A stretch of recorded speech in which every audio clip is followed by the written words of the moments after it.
So primarily, I will be focusing on the management, per se treatment in the prophylaxis part of the important opportunistic infections.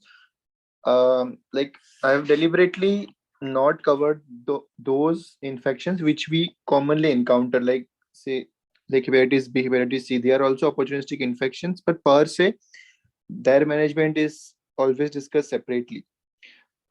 So my goal or my aim of discussing this topic is primarily focusing, and I mean the topic will primarily focus on the infections which typically occur in HIV. Like just I'm giving it for example, pneumocystin, carini, or I would say better to use the word Jirovecki pneumonia. I'm just one example. So would cover such infections because I mean obviously we are always short of time. We cannot do like extend the lecture unnecessarily. So before we move further, I mean just a simple clinical like important pearl about opportunistic infections is, say opportunistic infections can be basically, if we think logically, it could be any infection which either, I mean I'm not defining it, it's just a practical advice, which either occur, any infection which either occur typically secondary to immunosuppression of HIV. So it would be those infections which usually does not occur. Okay, it does not occur in absence of HIV. Those which typically occur only with HIV or per se any immunosuppression. Okay, or it could be a common infection which as such occurs without HIV also, but it typically presents either at atypical locations, or it is recurrent, or it is excessively severe, or it is refractory to treatment. Okay, so basically atypical location, excess severity, something which is recurrent. I'm just giving for example, if we take example of varicella zoster, herpes zoster, it also occurs without HIV also. But when it occurs multiple time, everybody knows that herpes zoster occurs only once in a while, or usually once in a lifetime, without any secondary factors. So if it occurs recurrently, or if it is extensive, localizing to more than one dermatome, something like that. So basically at atypical locations, for example, see, candida usually normally also causes infection of the oropharyngeal area and vaginal candidiasis in females. But if it involves, see, obviously this part will be involved in HIV, no doubt, but if it also involves atypical location like esophagus, so that makes us more vigilant about the HIV or other form of immunosuppression. Okay, so something which is severe. So for example, HSV infection typically causes genital ulcers, but if those ulcers are very big, abnormally big, and they are very extensive, then we should be thinking about HSV infection secondary to HIV. Okay, so just a simple clinical clue about means what when should we think of opportunistic infections. Now this is, I'm just initially covering about the staging part, because staging as a theoretical it is more important, but the infection that are present in these stages, which they would be the obviously the opportunistic infection occurring in HIV. This is the famous CDC staging of HIV/AIDS based on the CD4 count. Okay, so most important we should remember is this thing. Okay, and that's especially for adults. We should remember that it is less than 14% of T cells if CD4, and if CD4 is less than 200, it means that it is stage 3, or I would say advanced, or better to use the word stage 3, okay, of AIDS. Okay, this is because the CD4 less than 200 and CD4 less than 14% are included as a part of, yes, AIDS defining illness. So okay, this is something which is it means that the AIDS, I mean the HIV has led to advanced AIDS disease. So this is the famous CDC. So we have basically two staging. One is CDC staging for HIV or AIDS, and one is WHO staging. I mean both are used frequently. Anything, I mean, it is not. It is just, I mean, about a theoretical aspect. As such, there is not much practical use of it, but for theoretical, it is very important. Okay, this is category A. This is everybody knows. It is basically the the latent phase or the acute phase of HIV. Okay, mostly it is asymptomatic, or maximum it can present with generalized lymphadenopathy. Okay, now there are some infections and some clinical features which do not per se define AIDS, but this does not mean that this occur rarely or they're uncommon in AIDS. These are typically common in AIDS, but they are not per se defined as this is basically stage 3. They are not typically considered as the AIDS defining illness. It is just, something which is theoretically important. Okay, so this is very important. This is a bacillary angiomatosis which is caused by Bartonella. Okay, then you have candidiasis oropharyngeal. Okay, remember esophageal candidiasis is the AIDS defining illness, category C, no doubt. Stage 3, no doubt about it. But oropharyngeal and vulvovaginal, especially if it is persistent, frequent, and poorly responsive to therapy. Okay, then cervical dysplasia, invasive cervical cancer is a part of stage 3. Constitutional symptoms such as fever or diarrhea lasting for more than 1 month. Oral hairy leukoplakia. See, some important point about this. Oral hairy leukoplakia typically is caused by EBV. And almost 95% of the cases, patient will be having HIV. Okay, remember this thing. So it does not mean that it is not. If you have a typical clinical picture of oral hairy leukoplakia, we should be, considering HIV, diagnosis of HIV, and most of the patient will be having this. Okay, then herpes zoster. I just told what I just told you, involving at least 2 distinct that is something which is recurrent, or if it is involving more than 1 dermatome. Then this is important immune phenomenon, autoimmune, that is ITP. So everybody knows the important secondary cause of ITP is HIV. Then listeriosis. See, now remember, conventionally it has been told that listeria and aspergillus, these 2 infections are actually typically uncommon in HIV. Okay, remember this thing, especially remember for aspergillus. Aspergillus infection, invasive aspergillus infection are very, very rare, usually in HIV patients. Then pelvic inflammatory disease and peripheral neuropathy. Now, coming to this, see, this stage 3 of CDC, and this is the stage 3 and stage 4 of CDC. They, to some extent, overlap. Practically, it is not possible to remember each and everything. This is, we are going to through these things just to get idea about the opportunistic infection that typically occur in HIV/AIDS patients. Okay, so these are the important AIDS defining illness. Remember this thing. First, why it is kept first. Remember, obviously, the routine infection that usually occurs without AIDS, like pneumonia, like UTI, like pyelonephritis, those may occur in HIV also, but they are typically, yes, they're typically more recurrent, or they are unusually severe. So whenever they are multiple, or if they are recurrent, especially if they are severe, we should be thinking of HIV. Now, candidiasis involving bronchi, trachea, and lung, that is lower respiratory tract. Okay, obviously we just discussed about the esophagus. Whenever we see a patient of esophageal candidiasis, it is very typical. It has very typical picture on the upper GI endoscopy. So we should always get an HIV test done. Then invasive cervical cancer. So malignancies, typical malignancies associated with HIV. Everybody knows this. Okay, it is invasive cervical cancer. Okay, then we have second important is Kaposis sarcoma. Then we have lymphoma. Lymphoma are further of some types, that is immunoblastic lymphoma. Okay, immunoblastic, this 3. Okay, this 3, immunoblastic lymphoma, primary CNS lymphoma, and Burkitt lymphoma. Now, practically speaking, if we see a patient of suspected case of primary CNS lymphoma, almost always the patient will turn out to be HIV positive. Okay, and same for Kaposis sarcoma, majority of the cases. Not this. This is typically a AIDS defining malignancy, but this does not mean that all invasive cervical CA will be having HIV. And coming to some rare infections which do not usually occur in India, so we will not be discussing the infection which do not typically or commonly occur in India. They are like coccidioidomycosis, even histoplasmosis. These infections typically are very rare in majority of the part of the India, so I'm not going to discuss those in detail. Okay, now cryptococcus extrapulmonary.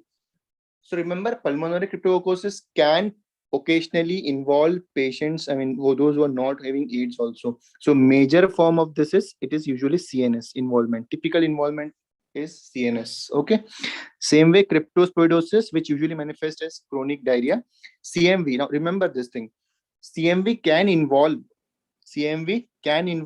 lymph nodes, liver, and spleen. So it typically is known to cause infectious mononucleosis like illness in a non-HIV patient. But whenever the involvement of CMV is there in other organs, we should always be thinking of HIV without any doubt.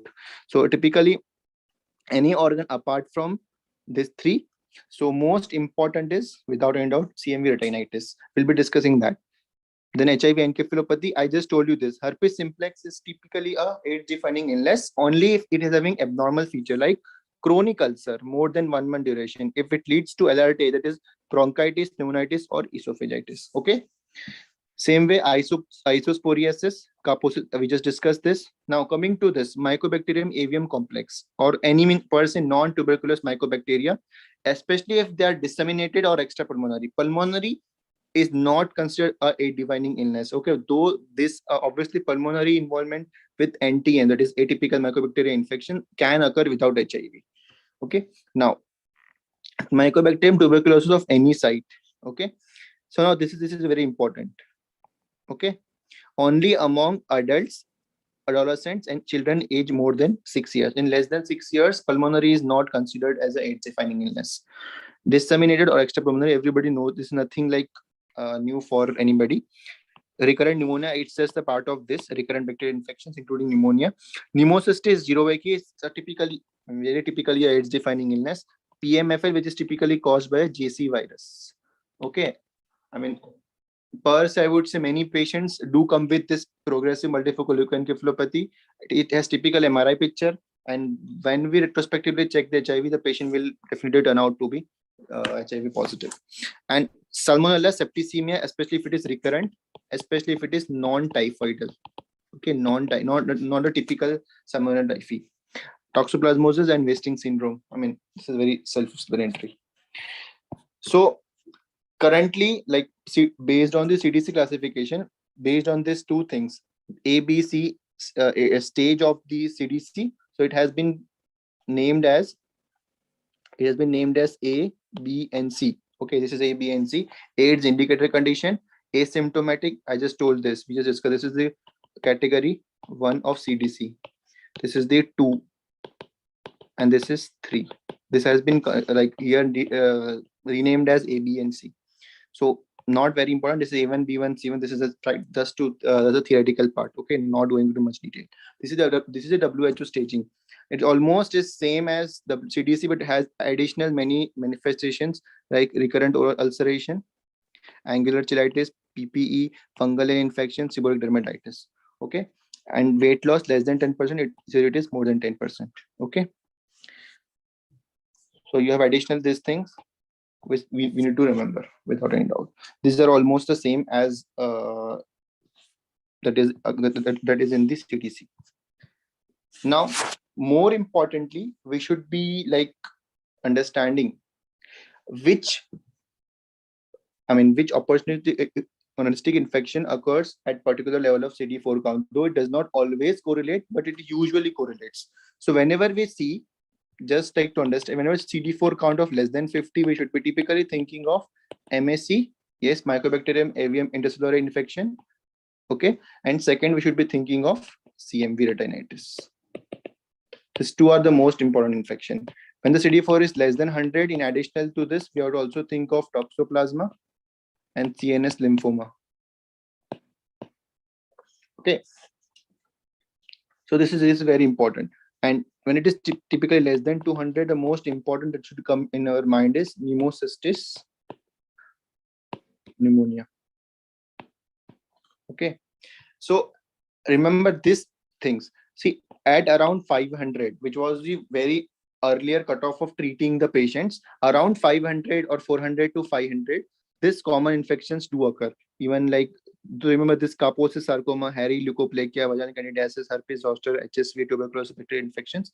This occur at a relatively higher CD4 counts, but all of the very severe or atypical infection tend to occur at the lower. Usually, majority occur below 200. Okay, without any doubt. Okay, now we'll be discussing the important infections now. More focusing on the treatment part. Okay, and in short about the clinical features. So this is a ubiquitous fungus. So basically, remember, everybody is infected with this fungus without any doubt, but this typically clinically manifest only, or I would say majority of the patient will be only if they are having HIV/AIDS, especially if the CD4 count is less than 200. This infection manifests in the patient, and typical features are fever, dry cough, and very important, respiratory failure. So clinical will be it will be dyspnea, and so the very rapid onset respiratory failure in a known or having a risk factor for HIV. We should always think of this pneumocystis pneumonia. Carini is nowadays not used. This is a new, I mean, not very new. It is a name for updated name for this infection or for this fungus. Now, so any patient presenting with fever, dry cough, and rapid onset respiratory failure, in a patient who is a known HIV, first DD that should come in our mind without any doubt, it has to be pneumocystis jirovecii. Okay. Now remember, the diagnosis is always by the demonstration of the oocyst, not insist of pneumocystis. Majority of the patients are very sick, so I mean, and they have dry cough. So inducing the sputum is very difficult in those sick patients. So either we go for bronchoalveolar lavage, which is the only practical thing if that is possible, and if we get the sample, I mean, mostly it comes positive. Okay, we have nowadays antibody-based immunofluorescence technique, which should be preferred for diagnosis of when for demonstration of the pneumocystis cyst in the specimen. Okay, and second is, many times this is not possible, so we go for a CT chest, and it shows typical pattern suggestive of pneumocystis pneumonia, and then we suspect this and we start treating the patient. Now this is very important. Severity of the disease is assessed always by ABG. Now what is the important? We look for main thing is PaO2. If it is less than 70, I mean, normally it is more than 70. So whenever it is more than 70, and the alveolar arterial oxygen gradient, if it is 25 to 35, we consider the patient to be mild. Then if it is, now as such we can group this together because this mainly has a treatment implication. So moderate to severe, it is basically any patient who is having PaO2 of less than 70 or AA gradient more than 35. These patients are considered as moderate to have moderate to severe infection. Why I'm discussing this? Because there is typical role of additional therapy in this group of patient, not the mild. Okay, we'll discuss that. So everybody knows it is a mainstay of treatment in pneumocystis jirovecii pneumonia is cotrimoxazole.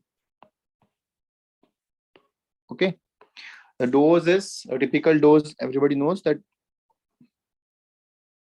it is 2 double strength tablets of trimethoprim,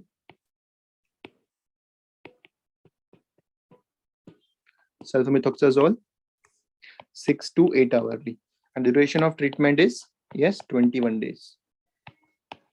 Okay, this is very like universal. This is very famous. Cotrimoxazole is the drug of choice, no doubt about this. And this should be, because resistance is usually not an issue with this organism. Rarely only we are not able to use this drug, and the only contraindication is severe hypersensitivity reaction to this drug, which mostly occurs with the sulfonamide part. Okay, that is not very common, but if that occurs, we have to use other drug without any doubt. So this is the drug of choice. We'll discuss what are the alternative options later on, but before that, let me come on to this point. This is very important. There is definitely a role of steroids in patients who are having moderate to severe disease. I just told you what is moderate to severe disease. It is, yes, PaO2 less than 70 or AA gradient more than 35. Any one of this, if patient is having, this is obviously on room air. Okay, this is obviously on room air, not on oxygen. There is a role of steroids. Steroids most commonly used is prednisolone. Okay, most commonly used is prednisolone. And there is typical, regimen for it: 40 mg BD for 5 days, then use 40 mg OD for 5 days, then 20 mg OD for 11 days. So total it is 21 days. Okay, it is same. 21 days prednisolone, 21 days cotrimoxazole. Now this is the treatment part of pneumocystis jirovecii pneumonia. Okay.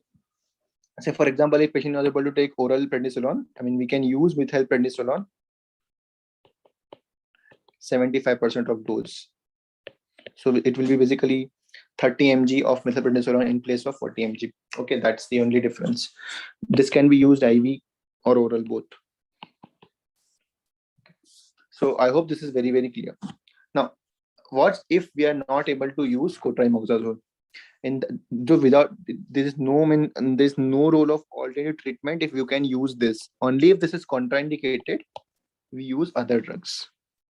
So alternative is pentamidine, and second alternative is primaquine plus clindamycin. Okay, so if we are not able to use cotrimoxazole, then this is for treatment. Remember, for prophylaxis we have alternative thing. Okay, we have alternative thing. So remember this thing. Duration is irrespective. For mild to moderate. If it is moderate to severe, it is 21 days. And if patient is having moderate to severe, that is requiring oxygen, as simple as that, requiring oxygen, pentamidine or primaquine plus clindamycin can be used. Remember, for severe cases, we cannot use dapsone, we cannot use etowacone. Etowacone and dapsone are only for mild to moderate patients. Remember this thing. Dapsone and etowacone cannot be used as an alternative to cotrimoxazole in patients with severe disease, moderate to severe disease. Only if the disease is mild, we can use these drugs as an alternative. Otherwise, for all, irrespective of mild, moderate, severe, drug of choice is this. Okay. So there should not be any confusion regarding this. So 2 double strength tablet 3 times. Basically, it is 6 to 8 hourly. Okay. Now coming on to the very, very important thing: cotrimoxazole prophylaxis, abbreviated as CPT. Now this is very important, especially in a country like India.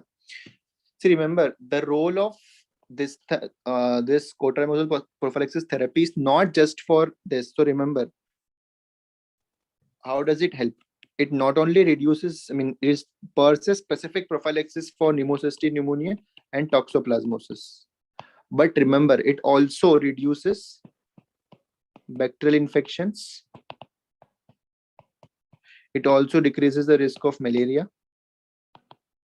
Okay, and even to some extent other rare infections like nocardiosis. Okay, so it also reduces the risk of other bacterial infections, including malaria and nocardiosis. Okay, but mainly it is being used for this purpose. Now, which patients are which are the patients who are candidate for cotrimoxazole prophylaxis therapy? The typical dose, everybody knows, it is 1 double strength tablet. When I say double strength, it means 80 mg. Sorry, not 80. 160 mg, 800 mg. Okay. Trimethoprim, sulfamethoxazole. Okay. So 1 double strength tablet OD. This is the usual prophylaxis schedule in adults, obviously in adults. Now, when should we consider this? First, for primary prophylaxis, which means that a patient has never got pneumocystis or toxoplasma infection in his life. That is the patient in whom we will be considering for primary prophylaxis. Which are the patients? First, any patient who is WHO clinical stage 3. Okay. Second, any of this one sufficient to start. Any patient who is CD4 count. Now here the IDSA guidance of USA varies, but we will be following WHO and NACO in this purpose. So it is 350. There it is 200, but because of the because we want to reduce the risk of other infections also, that's why we are considering this. At less than 350, we start giving CPT. Third, in all children less than 5 years of age. Okay, with obviously with HIV. 4. So remember this fourth indication, any patient or per se any area where there is high risk of bacterial infections or malaria. In setup where the malaria is highly endemic or there is high risk of bacterial, this will be decided on case to case and area to area basis. So in those patients, you can consider lifetime prophylaxis also. If the risk is lifetime, we can consider lifetime prophylaxis. Otherwise, for these 3 indications, I just for all children, irrespective of the stage and CD4 count, less than 5 years, you have to give. And for other patient, these are the indication for starting. Now, for example, if these first and 2 was the indication of starting the prophylaxis, then when to stop? Okay, then it's simple. If any stage 3, stage 4 infection resolves. So infection which had occurred as a part of stage 3, stage 4 infection had resolved. 1 and CD4 count is more than 350 for at least 6 months. So at least 6 months we have to give. We will get a CD4 count. Ideally 2 CD4 count are required, which are more than 350, and then we will stop giving CPT. Okay, but remember this fourth indication. If the patient is having baseline high risk of bacterial infection, or if the area is highly endemic for malaria, you can consider, irrespective of the clinical stage, irrespective of the CD4 count, you can consider giving a long-term prophylaxis. Okay, so I hope this is very clear. This is obviously for a primary prophylaxis. Now remember this thing. Now what is secondary prophylaxis? It is basically, say, a patient who has already received this treatment. This is the treatment which we give for 21 days. After 21 days, for 6 months, at least 6 months, we have to give secondary prophylaxis with same. It is cotrimoxazole,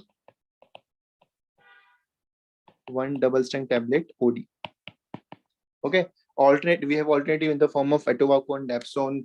We can use those drugs, but most commonly this is the preferred drugs. Remember, if patient develops hypersensitivity reaction, if they are mild to moderate hypersensitivity reaction with cotrimoxazole, we can consider desensitization of this patient. 70% respond well to the desensitization, but if the reaction is severe, you should not reconsider giving this drug for any time in the life. Okay, and we always have to go for a alternative drugs. I hope this is very, very clear.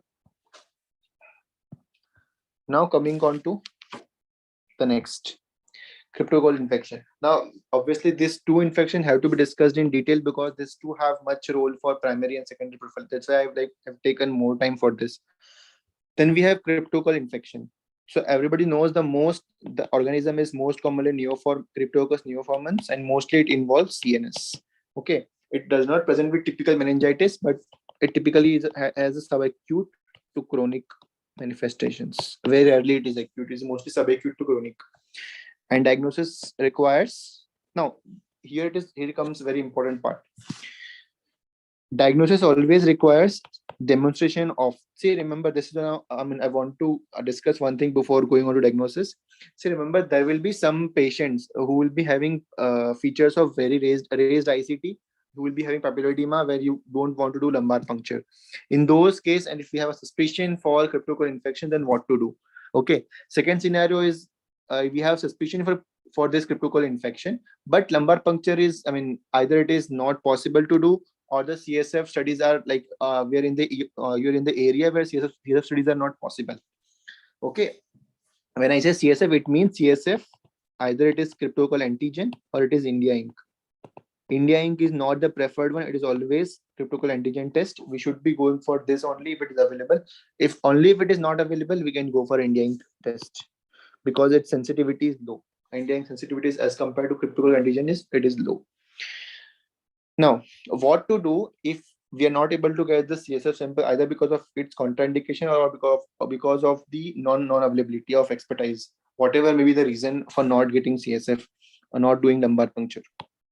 In that cases, we have an alternative of doing a serum or plasma or blood, cryptocurrency antigen.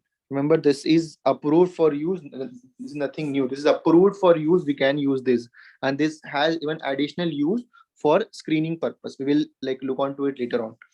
So if CSF cryptocurrency antigen is not possible, we can go for this if it is available. Obviously, if it is available. Antigen, it is antigen testing.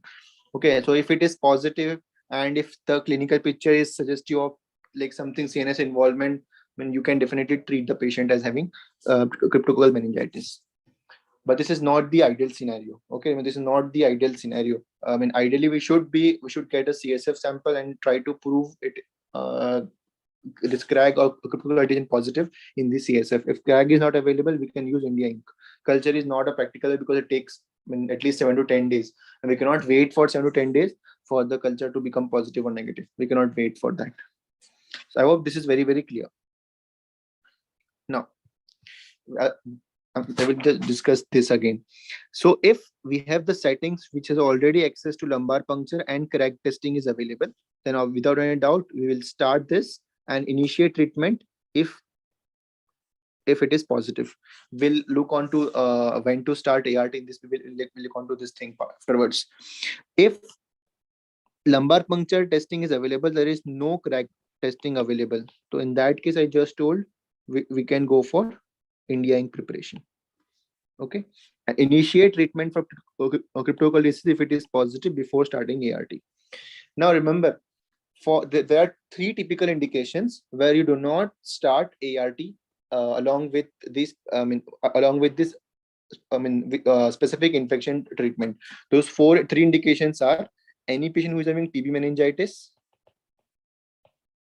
any patient who is having cryptococcal meningitis, and CNS histoplasmosis. These are the 3 indications where you have to treat these first for at least 4 weeks, then you will start ART.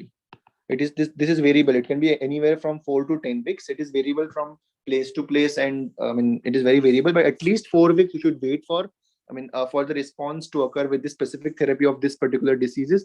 Then only you start ART. This is very, very important. These are only 3 indications.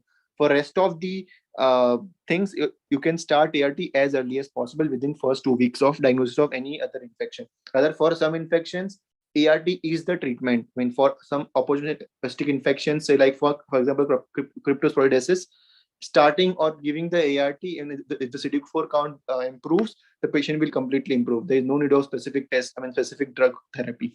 Okay, but for this 3, you have to wait for at least 4 weeks before giving ART. So first treat these infections by the specific therapy, and then we can start ART after 4 weeks.